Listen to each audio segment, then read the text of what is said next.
তাহলে কার্তিকের আয় কোথা থেকে আসে? এর মধ্যে রয়েছে তিনটি মেজর ইনকাম। প্রতিটা হিট মুভির জন্য কার্তিক প্রায় 35 থেকে 40 করোড় টাকা ফি পান। বুলবুলাইয়া 2 এর পর তার ডিমান্ড আরো বেড়ে গিয়েছে, আর এই মুভির জন্য প্রায় 15 করোড় টাকা চার্জ করেছেন।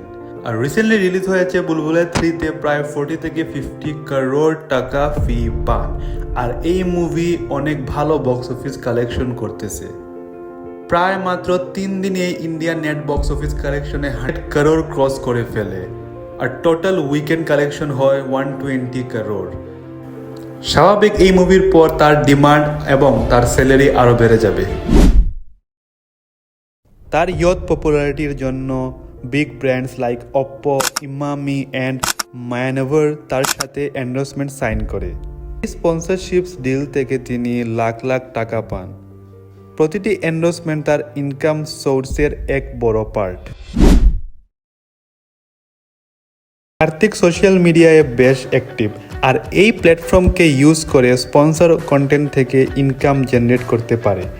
তার মিলিয়নস অফ ফলোয়ার্সকে টার্গেট করে যে কোনো ব্র্যান্ড এন্ডোর্সমেন্ট তার বড় একটা আয়ের সোর্স হয়।